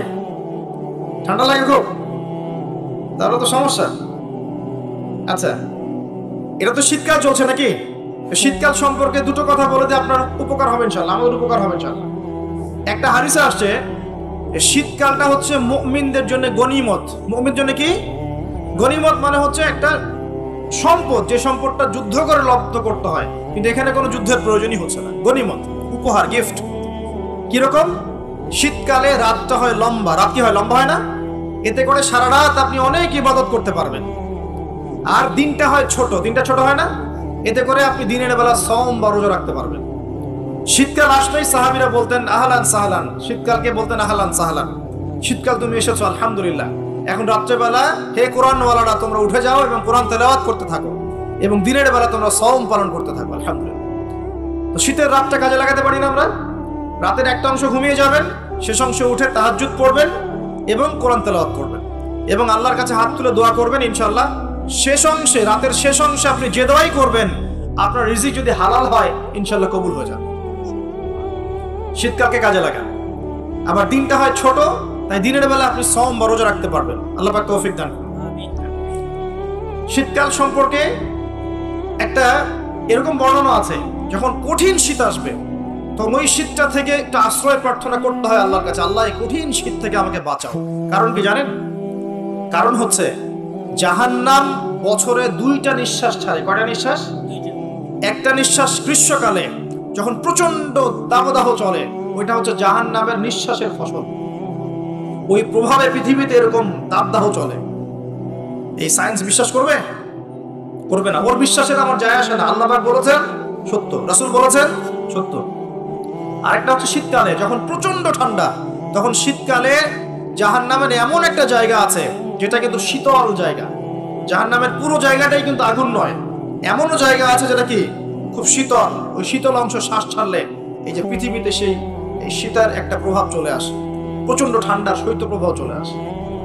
এটা হয়তো অনেকে বিশ্বাস করবে না, মনে করবে যে ধর্মান্ধ কথাবার্তা। হাদিসে আছে নবী সাল্লাল্লাহু আলাইহি ওয়াসাল্লাম বলেছেন, কে সত্যবাদী? এই পুরো সভ্যতা না রাসূল সাল্লাল্লাহু আলাইহি ওয়াসাল্লাম? এই বিশ্বের সমস্ত মানুষ সত্যবাদী বেশি না আল্লাহ রাসূল বেশি সত্যবাদী? বাস, আর কোনো দরকার আছে কথা? শীতকালটা কাজে লাগাই। এই শীতকালে আমি একটা আমল বলে দিই প্রিয় ভাইরা। শীতকালে নবী সাল্লাল্লাহু আলাইহি ওয়াসাল্লাম এই যে তাহাজ্জুদ পড়তে উৎসাহিত করেছেন, সওম রাখতে উৎসাহিত করেছেন, এবং সাহাবীরা কোরআন তেলাওয়াত করতে উৎসাহিত করেছেন। একটা হাদিসে আছে তিনটা কাজ মানুষের গোনার একটা বড় বড় অংশকে মিটিয়ে দিবে। 1 নম্বর কাজ হচ্ছে সংকটকালীন অবস্থায় দান। মানে আপনার দান করার এখন সামর্থ্য খুব কম, টাকা পয়সার টানা হেঁচড়া আছে, এখন আপনি দান করছেন, এই দানের বিনিময়ে আল্লাহ পাক গুনাহ আপনার মাফ করে দিবেন ইনশাআল্লাহ। 2 নম্বরটা হচ্ছে যে কঠিন গরম পড়েছে, এই গরমের দিনে আপনি রোজা রেখেছেন, তৃষ্ণার্ত থেকেছেন, এই গরমে রোজা রাখার কারণে আপনার গুনাহ মাফ হয়ে যাবে ইনশাআল্লাহ। আরেকটা কাজ হচ্ছে প্রচন্ড শীতকাল, এই যে এখন শীতকাল পড়ছে, এই শীতকালে আপনি ঠান্ডা পানিতে ওযু করছেন কষ্ট করে, এই ওযুর বদৌলতে আপনার গুনাহগুলো মাফ হয়ে যাবে ইনশাআল্লাহ। এই 3টা কাজ শীতকালে পাওয়া যাচ্ছে না? 3 নম্বর কাজটা শীতকালে পাওয়া যাচ্ছে না, যে শীতের সময় পূর্ণাঙ্গ রূপে ওযু করলে আপনার গুনাহগুলো মাফ হয়ে যাবে ইনশাআল্লাহ। শীতকালে মাশাআল্লাহ আমাদের ওয়াজ মাহফিলগুলো হবে, ওয়াজ মাহফিলগুলোতে অ্যাটেন্ড করবেন, ঈমান রিচার্জ করবেন, রাতের বেলা তাহাজ্জুদ পড়বেন ইনশাআল্লাহ। তাড়াতাড়ি ঘুমিয়ে যাবেন যাতে করে শেষ রাতে আপনি উঠতে পারেন। রাতটা লম্বা হবে, একটা অংশে কোরআন তেলাওয়াত করবেন, একটা অংশে দোয়া করবেন ইনশাআল্লাহ তাআলা। আল্লাহ পাক দুনিয়া আখিরাতের যত হাজত আপনার পূর্ণ করে দিবেন ইনশাআল্লাহ। আর দিনের বেলা সম্ভব হলে সওম রাখবেন। আরেকটা কাজ আমাদের করা উচিত, এটা আমি মাহফিলের মাধ্যমে অ্যানাউন্স করছি, আমাদের উচিত শীতকালে আশপাশে যে দরিদ্র শীতার্থ মানুষগুলো আছে, স্পেশালি গ্রামাঞ্চলে, দেশের উত্তরাঞ্চলে কিন্তু প্রচুর শীত পড়ে, এরকম বিভিন্ন অঞ্চলে কিন্তু প্রচুর শীতার্থ মানুষ আছে। এই শীতার্থ মানুষদের জন্য সামর্থ্যবানদের উচিত হবে শীত বস্ত্রের ব্যবস্থা করা, কম্বল হোক, অন্যান্য গরম কাপড় হোক, এগুলোর ব্যবস্থা করে বিভিন্ন ফাউন্ডেশন বা সংগঠন বা পলিটিক্যাল অ্যাসোসিয়েশন বা মসজিদ মাদ্রাসা এগুলোর উদ্যোগে এই শীত বস্ত্রগুলো মানুষের মাঝে বিতরণ করার চেষ্টা করতে হবে ইনশাআল্লাহ তাআলা। পারা যাবে না ইনশাআল্লাহ? আমরাও নিয়াত করছি ইনশাআল্লাহ এই শীতে আমরা পুরো বাংলাদেশ ব্যাপী আমাদের সামর্থ্য অনুযায়ী মানুষের সাদাকাগুলোকে কালেক্ট করে আমরা শীত বস্ত্র বিতরণ করবো ইনশাআল্লাহ তাআলা। এবং আমরা রিকোয়েস্ট করবো আপনাদের দানের হাতটাকে প্রশস্ত করতে। তবে মনে রাখবেন, কখনো যদি দেখেন যে আমার নামে বা আমাদের ফেসবুক আইডি ইউজ করে, পোস্টকে ইউজ করে কেউ দান সদকা চাচ্ছে, এনশিওর না হওয়া পর্যন্ত কেউ দান করবেন না। এরকম প্রচুর প্রতারক, ফ্রড বের হয়েছে যারা আমাদের নাম ইউজ করে কিন্তু মানুষের কাছে টাকা পয়সা চাওয়ার চেষ্টা করছে। আমি কখনো মানুষের সামনে এভাবে কোনো প্রজেক্টের জন্য টাকা পয়সা চাই না। যদি চাই এইভাবে জনসমক্ষে এসে বলবো যে এই প্রজেক্টের জন্য চাচ্ছি। মানে এখন যেটা বললাম, ইনশাআল্লাহ শীতকালে আমরা শীত বস্ত্র বিতরণ করব, যার যার সামর্থ্য আছে আমাদের অফিসিয়াল পেজে আমাদের সব নাম্বারগুলো, অ্যাকাউন্ট নাম্বারগুলো দেওয়া হবে, সেখানে আপনারা পাঠাবেন, আমরা বিতরণ করবো ইনশাআল্লাহ। এবং সেটা সম্পূর্ণ আমার নিজের তত্ত্বাবধানে চলবে ইনশাআল্লাহ তাআলা। এখন এই কাজগুলো শুধু আমরা করব না, আপনারাও করবেন, বিভিন্ন সংগঠন থেকে করবেন, আপনাদের মসজিদ থেকে করবেন, মাদ্রাসা থেকে করবেন, পলিটিক্যাল অ্যাসোসিয়েশন থেকে করবেন, ধর্মীয় সংগঠনগুলো থেকে করবেন। এতে করে কি হবে জানেন? নবী সাল্লাল্লাহু আলাইহি ওয়াসাল্লাম বলেছেন, আপনি যদি মানে কোনো বান্দা যদি অন্য মুসলিম ভাইয়ের কোনো হাজত প্রয়োজন পূরণ করে দেয়, আল্লাহ রাব্বুল আলামিন কিয়ামতের মাঠে তার হাজত পূরণ করে দিবেন ইনশাআল্লাহ। অন্য বর্ণনায় আছে দুনিয়া এবং আখিরাতে আল্লাহ পাক তার হাজত পূরণ করে দিবেন ইনশাআল্লাহ। একটা হাদিসে এসেছে, একজন বান্দা যতক্ষণ মুসলিম ভাইয়ের প্রয়োজন পূরণ করে, আল্লাহ রাব্বুল আলামিন ততক্ষণ পর্যন্ত তার প্রয়োজন পূরণ করে থাকেন। অতএব অন্যের মুখে হাসি ফোটানোর নিমিত্তে এই শীতার্থ মানুষগুলোর পাশে আমাদের দাঁড়ানো উচিত। আল্লাহ পাক আমাদেরকে তৌফিক এনায়েত করুন। শীতকালে এই কাজগুলো করবেন। আর শীতকালে কিন্তু কিছু কিছু নোংরামি কাজ হয়, এই কাজগুলো বর্জন করতে হবে। পারবো না ইনশাআল্লাহ?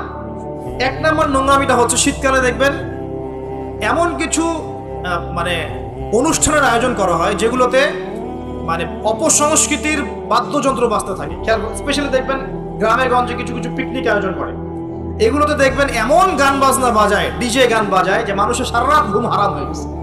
হয় না এরকম? এরকম হয়। ঐতিহ্য রক্ষা করতে সমস্যা নাই। শীতকালে আমাদের এখানে পিঠার উৎসব হতো না, তারপরে আমাদের এই যে একটা নবান্ন উৎসব হতো না, একটা দেশীয় লোকজ ঐতিহ্য থাকে, সেগুলো পালন করতে সমস্যা নেই যতক্ষণ পর্যন্ত সেগুলোর মধ্যে কোনো শিরক বেদাত বা হারাম না ঢুকছে, এগুলো পালন করতে সমস্যা নেই। কিন্তু আপনি পিকনিক করবেন, এখানে ধারসে মিউজিক প্লে করবেন, ডিজে বাজাবেন, মানুষের ঘুম নষ্ট করবেন, হারাম করবেন, এটা কি ইসলাম জায়েজ করেছে নাকি? এই কাজগুলো শীতে বেশি হয়, সতর্ক থাকবেন। শীতে আবার দেখি আমরা অনেকেই কি করি, ব্যাডমিন্টন খেলেন, তাই না? সরকারি লাইন থেকে একদম মাশাআল্লাহ ইলেকট্রিক লাইন নিয়ে যদি খেলতে হয় নিজের বাড়ির লাইন থেকে খেলবেন, নিজের বাসা থেকে লাইন নিয়ে খেলবেন।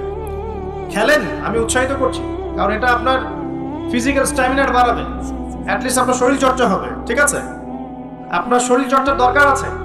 এই কাজগুলো মোবাইলের সামনে বসে বসে সময় নষ্ট করার চেয়ে অনেক ভালো আছে, ঠিক আছে? কিন্তু আপনি চুরি করে লাইন নেবেন না কারোর কাছ থেকে। তারপর শীতকালে দেখবেন কি হয়, বেশি বেশি মাদকের আসর বসে শীতকালে। ঠান্ডা তো, শীতকালে বেশি বেশি মাদক দ্রব্যের আসর বসে, খেয়াল করে দেখেন। এগুলো থেকে আমার যুব সমাজকে বাঁচাতে হবে। শীতকালে জেনা বেড়ে যায়, কিন্তু শীতকালে দেখবেন জেনা বেড়ে যায়, এটা একটা অ্যাডাল্ট ওয়ার্ড, কিন্তু আপনি বুঝবেন শীতকালে এগুলো বেড়ে যায়। আল্লাহ পাক এই যুব সমাজকে জেনা থেকে বাঁচিয়ে রাখুন। শীতকালে দেখবেন কনসার্ট বাড়ে, কিছু কনসার্ট বাড়ে না, মিউজিক্যাল কনসার্ট বাড়ে, দেখবেন মানুষ স্টেজে উঠে একদম কি লাফালাফি শুরু করে, কি মিউজিকগুলো প্লে করে, মানুষকে উন্মাদনার মধ্যে রেখে দেয়, এবং হাজারে না লক্ষ লক্ষ যুবক সেই কনসার্টগুলোতে যায়। এগুলো থেকে বেঁচে থাকবেন, বরং প্রয়োজনে ওয়াজ মাহফিলগুলোতে এসে ঈমানকে রিচার্জ করেন। আল্লাহ পাক তৌফিক এনায়েত করুন। আমরা শীতকালটাকে মূল্যায়ন করি, হায়াতটাকে মূল্যায়ন করি, ইনশাআল্লাহ তাআলা এই শীত আমাদের জীবনে বরকত নিয়ে আসবে ইনশাআল্লাহ। এবং আল্লাহ রাব্বুল আলামিন এর ওসিলায় আমাদের গুনাহগুলো মাফ করবেন, বেশি বেশি নেক আমলের তৌফিক দিবেন, যাতে করে পরকালটা সুন্দর হয় ইনশাআল্লাহ। আল্লাহ রাব্বুল আলামিন সবাইকে তৌফিক এনায়েত করুন, আমিন। প্রিয় ভাইরা, এভাবে আপনি রাতটা পার করলেন, দিনের বেলা এবার সকালে ঘুম থেকে উঠলেন, উঠে আপনি কি করবেন? নিজের মন গড়া পদ্ধতিতে উঠে বাথরুমে চলে যাবেন, নাকি একটু দোয়া কালাম পড়বেন? উঠে দোয়া পড়বেন, আলহামদুলিল্লাহিল্লাযী আহইয়ানা বা'দা মা আমাতানা ওয়া ইলাইহি। গিয়ে আগে কোন পা ঢুকাবেন? ডান পা না বাম পা? আগে বাম পা। বিসমিল্লাহ বলে ঢুকিয়ে আল্লাহুম্মা ইন্নী আউযু বিকা মিনাল খুবসি ওয়াল খাবাইস ইস্তেনজা করেন। যতক্ষণ ইস্তেনজা করছেন আপনি ইবাদতের মধ্যে আছেন ইনশাআল্লাহ। এবার বের হলেন, গুফরানাকা বলে বের ওযু করবেন, প্রথমে বিসমিল্লাহ। ওযু ধীর স্থির ভাবে করবেন। আরো যে বললাম, খুব বেশি পানি ইউজ করার দরকার নাই, পানির স্পিডটা কম রাখবেন, পানি অপচয় করবেন না। দেখেন, ওযু যদি বিশুদ্ধ না হয় নামাজ কি বিশুদ্ধ হবে? ওযুতে যদি আপনি এক বালতি পানি শেষ করেন তাহলে তো হলো না কিছু। ওযুতে পরিমাণ মতো পানি ইউজ করেন, তারপরে ওযু শেষে কালিমা শাহাদা পড়লে আপনার জন্য জান্নাতের দরজাগুলো খুলে যাবে ইনশাআল্লাহ। এবার মিসওয়াক করলেন ওযু শেষে, ওযুতেও মিসওয়াক করতে পারেন, শেষেও করতে পারেন। এবার আপনি পায়ে হেঁটে হেঁটে নামাজে যাচ্ছেন, নামাজে যাওয়ার সময় বাসা থেকে বের হবেন, এমনি এমনি বের হবেন না দোয়া পড়বেন? কোন দোয়া পড়বেন? বিসমিল্লাহি তাওয়াক্কালতু আলাল্লাহি ওয়া লা হাওলা ওয়া লা কুওয়াতা ইল্লা বিল্লাহ। বাস, বের হওয়ার সাথে সাথেই একজন ফেরেশতা আপনার সাথে চলে আসবে ইনশাআল্লাহ, শয়তান দূরে চলে যাবে। এবার পায়ে হেঁটে হেঁটে আপনি মসজিদ যাচ্ছেন, প্রত্যেক পদক্ষেপে হাঁটছেন, একটা করে পা ফেলছেন, একটা গুনাহ মাফ, একটা করে পা ফেলছেন, একটা নেকি লেখা হচ্ছে। আর কি চাই বলেন? আল্লাহ পাক রহমত দিচ্ছেন, মর্যাদা বাড়াচ্ছেন। এই সময় একটা দোয়া পড়তে পারেন, আমি শিখিয়ে দিই। এই দোয়াগুলো সব হিজতুল মুসলিম বইয়ের মধ্যে আছে। প্রিয় ভাই, সবগুলো দোয়া মুখস্থ করে ফেলেন। সারা জীবনে কত কিছু মুখস্থ করলেন, আমি ফখর করছি না, কিন্তু আমি বিশ্বাস করেন এই মুহূর্তে যদি বাংলাদেশের সব দোয়ার বইও না থাকে, মুখস্থ একটা পুরা হিজতুল মুসলিম লিখে দিতে পারবেন ইনশাআল্লাহ। পুরা বইটা মুখস্থ করে ফেলবেন ইনশাআল্লাহ। পারা যাবে না? যদি ইসলাম তো এমনই, পৃথিবীতে যদি কোনো কোরআনের কপিস এখন না থাকে, এরকম কপিস, এরকম লক্ষ লক্ষ হাফেজ, কোটি কোটি হাফেজে কোরআন আছেন, আগামীকাল হওয়ার আগেই, সূর্য ওঠার আগেই কোরআন লেখা শেষ হয়ে যাবে, হবে না? মুখস্থ করে ফেলবেন। সবকিছু অ্যাপসে নির্ভর হবেন না, বইয়ে নির্ভর হবেন না, নিজের জেহেনে নিয়ে নেবেন ইনশাআল্লাহ। এরপরে আপনি চলার পথে পড়বেন, আল্লাহুম্মা ইজআল ফি কলবি নূরা ওয়া ফি লিসানি নূরা ওয়া ফি সামঈ নূরা ওয়া ফি বাসারি নূরা ওয়া আন ইয়ামিনি নূরা ওয়া আন শিমালি নূরা ওয়া মিন ফাওকি নূরা ওয়া মিন তাহতি নূরা আল্লাহুম্মা ইজআল ফি নাফসি নূরা। এই দোয়াটা পড়তে পারেন। এতে করে আল্লাহ পাক আপনাকে নূর দিবে। কি দিবে? নূর বা আলো দিবে ইনশাআল্লাহ। এই নূর আপনার জীবনেও লাগবে, কবরেও লাগবে ইনশাআল্লাহ। এবার নামাজে গেলেন, মসজিদে ঢুকবেন কি এমনি এমনি না দোয়া আছে? ডান পা দিয়ে ঢুকবেন, দোয়া পড়বেন বিসমিল্লাহ ওয়াসসালাতু ওয়াসসালামু আলা রাসূলিল্লাহ আল্লাহুম্মা ইফতাহ লি আবওয়াব রাহমাতিক। একটা দোয়া আছে আউযু বিল্লাহিল আযীম ওয়া বিওয়াজহিল কারীম ওয়া সুলতানিহিল কাদীম মিনাশ শাইতানির রাজীম। এটাও পড়তে পারেন। ব্যাস এই দোয়া পড়লে শয়তান থেকে আপনি নিরাপদে থাকবেন। নামাজে দাঁড়ালেন, এই যে ফজর পড়বেন, যোহর, আসর, মাগরিব, এশা 5 ওয়াক্তের নামাজ পড়বো না? প্রত্যেক ওয়াক্তের জন্য একটাই নসিহত, সেটা হলো নামাজের বাহ্যিকতা গুরুত্বপূর্ণ, কিন্তু বাহ্যিকতার চাইতে বেশি গুরুত্বপূর্ণ হচ্ছে নামাজের আধ্যাত্মিকতা, নামাজের হার্ট, মানে মারিফত, ইহসান, খুশু, এগুলো বেশি ইম্পর্টেন্ট। নামাজে মনোযোগ ঠিক থাকছে কিনা খেয়াল রাখতে হবে। মনোযোগ বাড়ানোর বুদ্ধি কি, একটা টিপস বলে দেই। মনোযোগ বাড়ানোর বুদ্ধি হচ্ছে নামাজে যা বলছি মুখ দিয়ে এগুলোর আরবির অর্থগুলো আপনার জানতে হবে। যদি আপনি অর্থটা জানেন দেখবেন আপনার মনোযোগ অনেক বেড়ে গেছে ইনশাআল্লাহ। অর্থ না জানলে আপনি দাঁড়িয়ে থাকবেন, হাই তুলবেন, হাই, হুজুর তেলাওয়াত করছে আপনি হাই তুলবেন, কারণ অর্থ আপনি বোঝেন না। একটু খেয়াল করেন, একটা এক্সাম্পল খেয়াল করেন। মনে করেন আপনার মা অসুস্থ, নাউজুবিল্লাহ, আপনার বাবা অসুস্থ, আল্লাহ না করুন, বা আপনাদের ছেলে সন্তান, মেয়ে সন্তান অসুস্থ। এখন আপনি কোনো উপায় নাই, ডাক্তার বলছে যে খুব সিরিয়াস অবস্থা, হয় না এমন মাঝে মাঝে? আচ্ছা, এখন আপনি সেজদায় পড়ে গেলেন, হাত তুললেন, তুলে আল্লাহকে বলছেন, আল্লাহ আমার বাবা অসুস্থ, আমার মা অসুস্থ, আমার ছেলে বা মেয়েটা অসুস্থ, আল্লাহ তুমি তাকে শেফা দান করো। এই কথাটা বলার সময় আপনার চোখ দিয়ে পানি ঝরে না? ফিলিংস আসে না? এই ফিলিংসটা কেন আসে? কারণ আপনি যা বলছেন আল্লাহকে সেটা আপনি উপলব্ধি করতে পারেন, ফিল করতে পারেন। আর নামাজে কেন মনোযোগ আসে না? কারণ নামাজ আমি যা করছি এটা তো আমি ফিলই করতে পারি না, আমি তো এই ভাষাটাই বুঝি না, অর্থই জানি না, কেমন করে ফিল করবো? এই জন্যই বলি কোরআনের অর্থ জানার দরকার নাই। অর্থগুলো না জানলে তো পরে আপনি মনোযোগ পাবেন না, তো ইহসান পাবেন না। তো এই জন্য নামাজে মনোযোগ বাড়ানোর প্রধান শর্ত হচ্ছে অর্থটা বোঝার চেষ্টা করতে হবে। কি পড়ছি সূরা ফাতিহায়, কি পড়ছি রুকুতে, কি পড়ছি সেজদায়, হ্যাঁ কি পড়ছি আমি তাশাহুদ, দরুদে, দোয়া, মাসুরায়, অর্থ জানতে হবে। এবং সেজদায় বেশি বেশি দোয়া করার চেষ্টা করবেন। নামাজ তাড়াহুড়া 3G 4G 5G তে যাবেন না, রিল্যাক্সে নামাজ পড়ে ইতমিনানের সাথে। জীবনে যত নামাজ পড়েছি, নামাজ সবচেয়ে সেরা নামাজ পড়েছি আমি ব্যক্তিগতভাবে বলছি আমার জীবনে মক্কায় আর মদিনায়। নামাজ পড়লে দেখবেন মনে হবে যে আপনি মানে অন্য একটা জগতে চলে গেছেন। মাশাআল্লাহ, এত চমৎকার তিলাওয়াত, এত খুশু খুজু, বিনয়, নম্রতা, রিল্যাক্স, ধীর স্থির ভাবে 2 রাকাত ফজরের নামাজ পড়াচ্ছে, মাশাআল্লাহ 15 মিনিট 20 মিনিট সময় লাগছে। এবং তিলাওয়াত হচ্ছে, চোখ দিয়ে পানি না ঝরে যাবেই না, কারণ আপনি ফিল করবেন এই যে মদিনায় আমি দাঁড়িয়ে নামাজ পড়ছি, এখানেই তো কোরআন নাজিল হয়েছে। এই যে মক্কায় নামাজ পড়ছি, এখানেই কোরআন নাজিল হয়েছে, এই আয়াতগুলো এখানেই নাজিল হয়েছে, ফিল করতে হবে। তো এখন নামাজ যারা পড়াই আমরা, ইমাম সাহেব আছি, আমি রিকোয়েস্ট করবো যে নামাজটাকে একটু রিল্যাক্সের সাথে, খুশু খুজুর সাথে পড়াই। আমি জানি মুসল্লিরা এখন খুব ব্যস্ত, ইমাম সাহেব লম্বা করতে চাইলে মুসল্লি এসে ডিস্টার্ব করা শুরু করে নাকি, ইমাম সাহেব আপনার কি কাজ নাই, এত লম্বা করেন কেন? প্রিয় ভাইরা, দুনিয়াতে কেন এসেছি বলেন তো? দুনিয়াতে কেন আসছি আমরা? ওমা খালাকতুল জিন্না ওয়াল ইনসা ইল্লা লিয়াবুদুন, কার ইবাদত করতে আসছি? তো দুনিয়াতে নামাজই তো বেস্ট ইবাদত। এই ইবাদত করতে এত সময় হচ্ছে না, তাহলে দুনিয়াতে আসলাম কেন? দুনিয়া থেকে আমি শুধু বউ বাচ্চা, সন্তান সন্ততি আর ব্যবসা বাণিজ্য করতে আসছি? আল্লাহ পাক তো পাঠিয়েছেনই আমাকে ইবাদত করার জন্য, তাহলে আমি ইবাদতে এত তাড়াহুড়া কেন? রিল্যাক্স থাকেন, আল্লাহ পাক তৌফিক দান করুন। এইভাবে 5 ওয়াক্ত নামাজ পড়বেন, আল্লাহ পাক তৌফিক এনায়েত করুন। আর নামাজের কিছু বাহ্যিক মাসআলা আছে, এই মাসআলাগুলোকে নিয়ে কিছু ইখতিলাফ চলে আসছে দীর্ঘদিন থেকে। ইখতিলাফগুলোতে গিয়ে উম্মাহকে বিভক্ত করবেন না আল্লাহর ওয়াস্তে। যে যেটার উপর আমল করছেন আল্লাহর ওয়াস্তে করেন, কিন্তু এক ভাই আরেক ভাইয়ের সাথে গোশত কামড়াকামড়ি করেন। কথা কি বুঝতে পারছেন? এগুলো ইখতিলাফি মাসআলা, ফিকহি মাসআলা, উলামায়ে কেরামের মধ্যে ইখতিলাফ দীর্ঘদিন থেকে ছিল, থাকবে। যে যার মতো আমল করছেন, করতে থাকেন। যেটা আপনার কাছে বেশি সহিহ মনে হচ্ছে, যেটা আপনার কাছে বেশি গ্রহণযোগ্য দলিল মনে হচ্ছে, আপনি সেটার উপর আমল করেন, কোনো সমস্যা নেই। কিন্তু এই ইস্যুগুলোকে কেন্দ্র করে, মসজিদগুলোকে ভাগ করে করে উম্মাহকে বিভক্ত করেন না। এতে কাফের, মুশরিক, মুনাফিকরা হাসে আমাদেরকে দেখে, ওরা আমাদেরকে দেখে হাসে, দেখো কি জাতি, কি কি বিষয় নিয়ে উম্মাহকে বিভক্ত করে নিজেরাই আপসে বিভক্ত হয়ে গেছে। একটা বিভক্ত জাতিকে শাসন করা সহজ না ঐক্যবদ্ধ জাতিকে শাসন করা সহজ? বলেন। এখন আমরা তো বিভক্ত না ঐক্যবদ্ধ? সুবহানাল্লাহ, কাফের